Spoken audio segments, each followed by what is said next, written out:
Inside ಸುದ್ದಿಗೆ ಸ್ವಾಗತ. ನಾನು ಹರಿಪ್ರಸಾದ್. ಮೊದಲಿಗೆ ಇವತ್ತಿನ ಇನ್ಸೈಡ್ ಸುದ್ದಿಯ ಹೈಲೈಟ್ಸ್ ಅನ್ನು ನಿಮಗೆ ತೋರಿಸ್ತೀನಿ. ಮೊದಲನೇ ಸುದ್ದಿ ಇರುವಂಥದ್ದು, ದೇಶದೆಲ್ಲೆಡೆ ಇಂದಿನಿಂದ ಕೊರೋನಾ ವಿರುದ್ಧದ ಲಸಿಕೆ ಹಾಕುವ ಅಭಿಯಾನ ಶುರುವಾಗಿದೆ. ಈ ಒಂದು ವ್ಯಾಕ್ಸಿನ್ ಅಭಿಯಾನಕ್ಕೆ ಇವತ್ತು ಪ್ರಧಾನಿ ಮೋದಿಯವರು ಚಾಲನೆಯನ್ನು ಕೊಟ್ಟರು. ಇದೇ ಸಂದರ್ಭದಲ್ಲಿ ಅವರು ಹೇಳಿದಂತಹ ಕಿವಿ ಮಾತೇನು ಮತ್ತು ಭಯ ಬಿಟ್ಟು ವ್ಯಾಕ್ಸಿನ್ ಹಾಕಿಸ್ಕೊಳ್ಳೋದಕ್ಕೆ ಆರೋಗ್ಯ ಇಲಾಖೆ ಕಾರ್ಯಕರ್ತರು ಈಗ ಮುಂದೆ ಬರ್ತಾರಾ ಅನ್ನುವಂಥದ್ದು. ಎರಡನೇ ಸುದ್ದಿ ಇರುವಂಥದ್ದು, 2 ದಿನಗಳ ಕಾಲ ಇಲಾಖೆಯ ಕಾರ್ಯಕ್ರಮ ಹಾಗೂ ಪಕ್ಷದ ಕೆಲಸದಲ್ಲಿ ಅಮಿತ್ ಶಾ ಅವರು ರಾಜ್ಯದಲ್ಲಿ ಬ್ಯುಸಿಯಾಗಿರ್ತಾರೆ. ಇಂದು ರಾತ್ರಿ ಬಿಜೆಪಿಯ ಕೋರ್ ಕಮಿಟಿ ಸಭೆಯನ್ನು ಕೂಡ ಕರೀತಾರೆ. ಆದರೆ ಚಾಣಕ್ಯನ ಎಂಟ್ರಿಯ ನಂತರ ಸಂಪುಟ ವಿಸ್ತರಣೆಯ ವೇಳೆ ಎದ್ದಿರುವಂತಹ ಸಿಟ್ಟೇನು, ಶಾಸಕರ ಸಿಟ್ಟೇನಿದೆ ಅದು ತಣ್ಣಗಾಗುತ್ತಾ ಅನ್ನೋದು ಸುದ್ದಿ ತೋರಿಸಿ. ಇನ್ನು ಮೂರನೇ ಸುದ್ದಿ ಇರುವಂಥದ್ದು, ವಿಜಯಪುರ ಶಾಸಕ ಬಸನಗೌಡ ಪಾಟೀಲರ ನಾನ್ ಸ್ಟಾಪ್ ವಾಗ್ದಾಳಿ ಇನ್ನೂ ಕೂಡ ಮುಂದುವರೆದಿದೆ. ಹಿಂದೂ ಪರ ಮಾತಾಡ್ತೀನಿ, ಹಾಗಿದ್ರೂ ಕೂಡ ನಮಗೆ ಭದ್ರತೆ ಕೊಡಲ್ಲ, ಈ ಮಾತುಗಳು ಕೂಡ ಬಂದು ಹೋಗಿವೆ. ಅಸಲಿಗೆ ಜಮೀರ್ ಅಹಮದ್ ಖಾನ್ಗೆ ಸಿಎಂ ಅನುದಾನ ಕೊಟ್ಟಿದ್ದಾರಾ? ಈ ಸುದ್ದಿಯನ್ನು ಕೂಡ ನಿಮಗೆ ಇವತ್ತಿನ ಇನ್ಸೈಡ್ ಸುದ್ದಿಯಲ್ಲಿ ವಿವರವಾಗಿ ತೋರಿಸ್ತಾ ಹೋಗ್ತೀನಿ. ಈಗ ಮೊದಲ ಸುದ್ದಿಯ ಕಡೆಗೆ ಗಮನ ಹರಿಸೋಣ.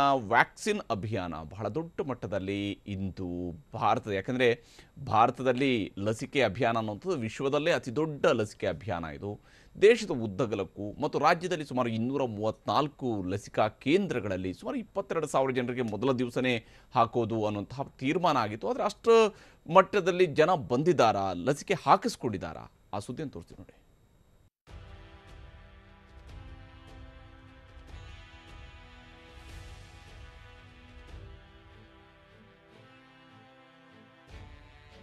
ಇಡೀ ದೇಶವೇ ಎದುರು ನೋಡುತ್ತಿದ್ದ ಲಸಿಕೆ ಅಭಿಯಾನದ ದಿನ ಬಂದೇ ಬಿಟ್ಟಿದೆ. ಇಂದು ಇಡೀ ದೇಶದಲ್ಲಿ ಕೊರೋನಾ ಹೊಡೆದೋಡಿಸುವ ಲಸಿಕೆ ಹಾಕಲಾಗುತ್ತಿದೆ. ಸ್ವದೇಶದಲ್ಲೇ ಅಭಿವೃದ್ಧಿಪಡಿಸಿರುವ ಕೋವಿಶೀಲ್ಡ್ ಮತ್ತು ಕೋವ್ಯಾಕ್ಸಿನ್ ಲಸಿಕೆಯನ್ನ ದೇಶದೆಲ್ಲೆಡೆ ಇರುವ ಲಸಿಕಾ ಕೇಂದ್ರಗಳಲ್ಲಿ ಆರೋಗ್ಯ ಕಾರ್ಯಕರ್ತರು ಮತ್ತು ಫ್ರಂಟ್ಲೈನ್ ವಾರಿಯರ್ಸ್ಗೆ ಹಾಕಲಾಗುತ್ತಿದೆ. ಪ್ರಧಾನಿ ನರೇಂದ್ರ ಮೋದಿ ವಿಶ್ವದ ಅತಿದೊಡ್ಡ ಲಸಿಕೆ ಅಭಿಯಾನಕ್ಕೆ ಇಂದು ವರ್ಚುವಲ್ ಕಾರ್ಯಕ್ರಮದಲ್ಲಿ ಚಾಲನೆ ನೀಡಿದರು. ಇಂದು ವ್ಯಾಕ್ಸಿನ್ ಅಭಿಯಾನಕ್ಕೆ ಚಾಲನೆ ನೀಡುವಾಗ ಪ್ರಧಾನಿ ಮೋದಿ ಕೊರೋನಾ ಸಂದರ್ಭದಲ್ಲಿ ಎದುರಾಗಿದ್ದ ತೊಂದರೆಗಳನ್ನು ನೆನಪಿಸಿಕೊಂಡರು. ದೇಶದ ಆರ್ಥಿಕತೆಗೆ ಹೊಡೆತ ಬೀಳುತ್ತದೆ ಎಂದು ಗೊತ್ತಿದ್ದು ದೇಶದಲ್ಲಿ ಜನರ ಆರೋಗ್ಯ ಕಾಪಾಡಲು ಲಾಕ್ಡೌನ್ ಹೇರಲಾಗಿತ್ತು.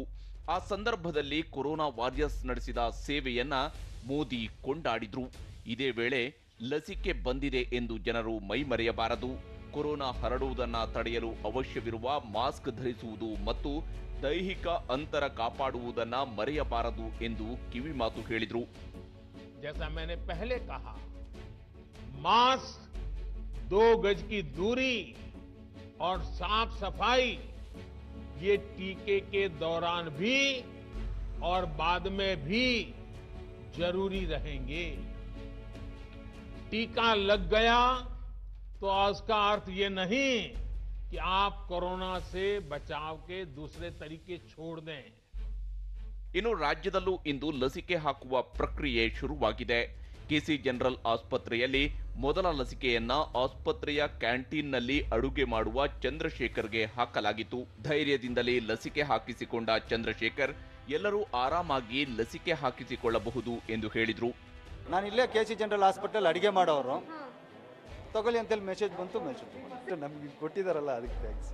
BP ಎಲ್ಲ ನಾರ್ಮಲ್ ಇದೆ, ಫ್ಲಕ್ಚುಯೇಷನ್ ಏನಾಗಿಲ್ಲ, ಚೆನ್ನಾಗಿದೆ. ಎವ್ರಿಬಡಿ ತಗೊಳ್ಳಿ ಅಂತೇಳಿ ಅಷ್ಟು ಬಿಟ್ಟಿನಿ.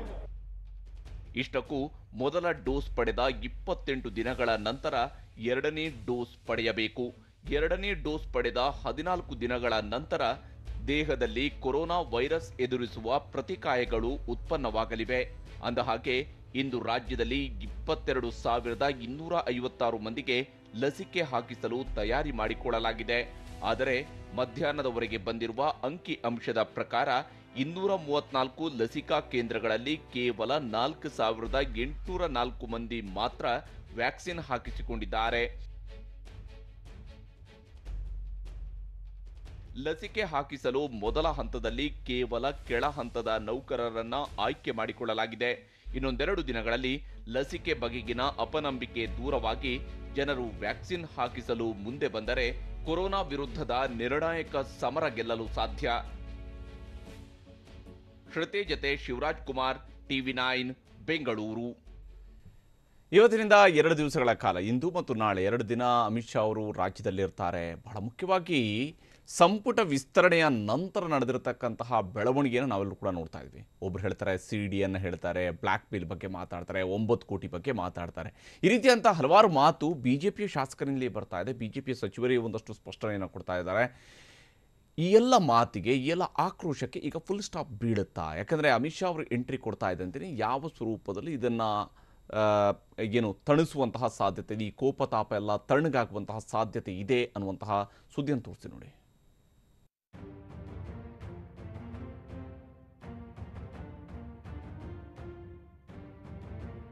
ಕೇಂದ್ರ ಗೃಹ ಸಚಿವ ಅಮಿತ್ ಶಾ ಇಂದು ಕರ್ನಾಟಕಕ್ಕೆ ಎಂಟ್ರಿ ಕೊಟ್ಟಿದ್ದಾರೆ. 2 ದಿನಗಳ ಕಾಲ ಇಲಾಖೆಯ ಕಾರ್ಯಕ್ರಮ ಹಾಗೂ ಪಕ್ಷದ ಕೆಲಸದಲ್ಲಿ ಅಮಿತ್ ಶಾ ಬ್ಯುಸಿ ಆಗಿರಲಿದ್ದಾರೆ. ಇಂದು ಬೆಂಗಳೂರಿಗೆ ಅಮಿತ್ ಶಾ ಬಂದಿಳಿಯುತ್ತಿದ್ದಂತೆ ಸಿಎಂ ಯಡಿಯೂರಪ್ಪ ಸೇರಿದಂತೆ ಸಚಿವರು ಹಾಗೂ ಬಿಜೆಪಿಯ ರಾಜ್ಯ ನಾಯಕರು ಆತ್ಮೀಯವಾಗಿ ಸ್ವಾಗತಿಸಿದ್ದರು. HAL ವಿಮಾನ ನಿಲ್ದಾಣದಿಂದ ಭದ್ರಾವತಿಗೆ ತೆರಳಿದ್ದ ಅಮಿತ್ ಶಾ ಅಲ್ಲಿ RAF ಘಟಕಕ್ಕೆ ಶಿಲಾನ್ಯಾಸ ನೆರವೇರಿಸಿದರು. ದಕ್ಷಿಣದ 4 ರಾಜ್ಯಗಳ 39 ಜಿಲ್ಲೆಗಳಿಗೆ ತ್ವರಿತಗತಿಯಲ್ಲಿ CRPF ಯೋಧರನ್ನ ಕಳಿಸಿಕೊಡುವ ಘಟಕ ಇದಾಗಲಿದೆ.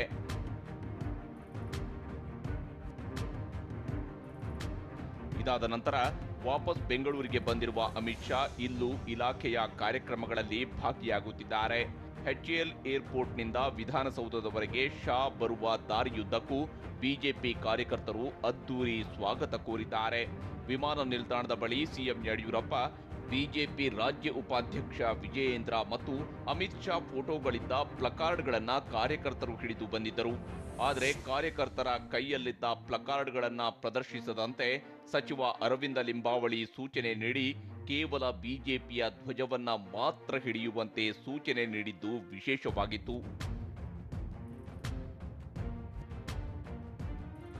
ಅಮಿತ್ ಶಾ ಜತೆಗೆ ಇಂದು ರಾತ್ರಿ ಬೆಂಗಳೂರಿನ ಖಾಸಗಿ ಹೋಟೆಲ್ನಲ್ಲಿ ಬಿಜೆಪಿಯ ರಾಜ್ಯ ಕೋರ್ ಕಮಿಟಿ ಸಭೆ ನಡೆಯಲಿದೆ.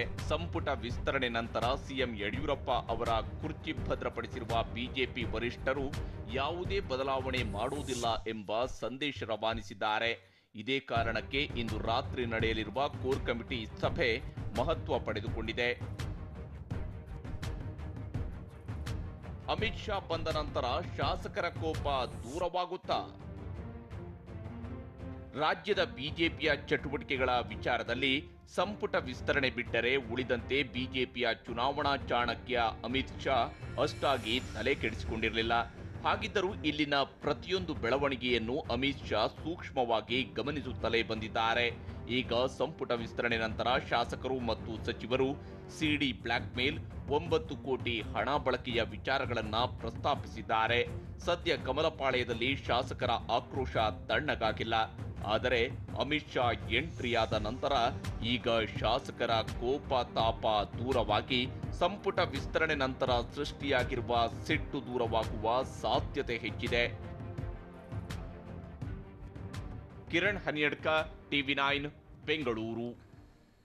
ಸಂಪುಟ ವಿಸ್ತರಣೆ ಆದಲ್ಲಿಂದಲೂ ಕೂಡ ಬಸನಗೌಡ ಪಾಟೀಲರು ನಾನೇನು ಮಂತ್ರಿ ಸ್ಥಾನದ ಆಕಾಂಕ್ಷಿ ಅಲ್ಲ ಅಥವಾ ನಾನೇನು ಮಂತ್ರಿ ಸ್ಥಾನವನ್ನು ಕೇಳಿಲ್ಲ ಅಂತ ಹೇಳ್ತಾನೆ ಯಾರು ಸಚಿವರಾಗಿದ್ದಾರಲ್ಲ, ಸಂಪುಟಕ್ಕೆ ಸೇರ್ಪಡೆ ಆಗಿದ್ದಾರಲ್ಲ ಅಂಥವರಲ್ಲಿ ಇಬ್ಬರು ಬ್ಲ್ಯಾಕ್ ಮೇಲ್ ಮಾಡಿ ಸಂಪುಟಕ್ಕೆ ಸೇರಿದ್ದಾರೆ, CD ತೋರಿಸಿ ಸೇರಿದ್ದಾರೆ.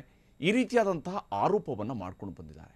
ಇದೆಲ್ಲದರ ನಂತರ ಈಗ CM ವಿರುದ್ಧವೂ ಕೂಡ ವಾಗ್ದಾಳಿ ನಡೆಸ್ತಾ ಇದ್ದಾರೆ, ಅನುದಾನದ ವಿಚಾರದಲ್ಲೂ ಕೂಡ ವಾಗ್ದಾಳಿ ನಡೆಸ್ತಾರೆ. ಹಾಗಾದ್ರೆ ಇದರ ಅಸಲಿಯತ್ ಏನು? ಆ ಸುದ್ದಿಯನ್ನು ತೋರಿಸ್ತೀವಿ ನೋಡಿ.